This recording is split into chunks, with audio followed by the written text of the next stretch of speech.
তোমরা সবাই কেমন আছো? আমার চ্যানেলে তোমাদের ওয়েলকাম জানাই। আজ আমি তোমাদের সাথে আমার পছন্দের একটি ডিশ ঘরোয়া পদ্ধতিতে সয়া চিল্লির রেসিপি শেয়ার করব। এখানে গরম জলে ভিজিয়ে রাখা সয়াবিনগুলো প্রথমে ছেঁকে তুলে নেওয়া হচ্ছে। এবারে মিক্সিতে আদা, রসুন, কাঁচা লঙ্কার একটা পেস্ট বানিয়ে নেওয়া হবে। এই পেস্টটা দেখো খুব মিহি হবে না, একটু দানা দানা থাকবে।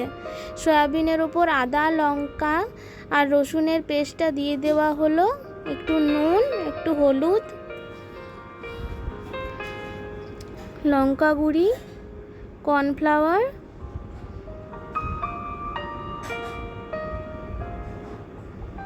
দিয়ে ম্যারিনেট করে রেখে দেওয়া হবে 5 মিনিট।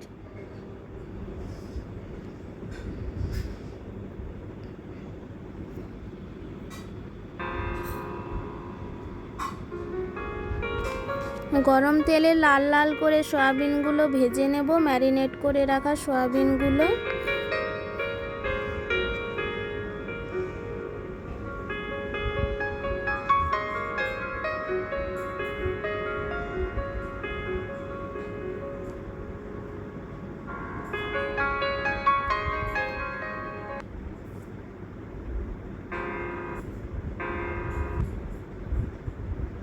এবারে আদা, লঙ্কা, রসুনের পেস্টটা তেলে দিয়ে দেওয়া হলো আর পেঁয়াজ কুচিগুলো দিয়ে দেওয়া হলো।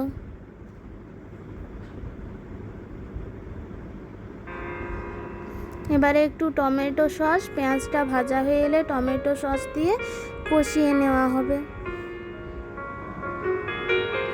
কষানো হয়ে গেলে সামান্য পরিমাণ আমরা ম্যাগি মশলা ইউজ করেছি, তোমরা চাইলে না দিলেও পারো। তারপর সয়াবিনগুলো দিয়ে ভালো করে কষিয়ে নেব। কষানো হয়ে গেলে সাইডে রেখে কড়াইয়ে আরেকবার তেল দিয়ে একটু সামান্য পরিমাণ বড় বড় কুচিয়ে রাখা রসুন আর পেঁয়াজ ভালো করে ভেজে নেব। ভাজা হয়ে এলে তাতে ক্যাপসিকাম দিয়ে দেব। এবারে সয়াবিনগুলো যেগুলো কষে রাখা ছিল সেটা দিয়ে দেওয়া হলো। এইভাবে ঘরে থাকা জিনিস দিয়ে ঘরোয়া পদ্ধতিতে মজার রান্না দেখতে চাইলে আমার চ্যানেলটি লাইক, শেয়ার আর সাবস্ক্রাইব অবশ্যই করে দিও।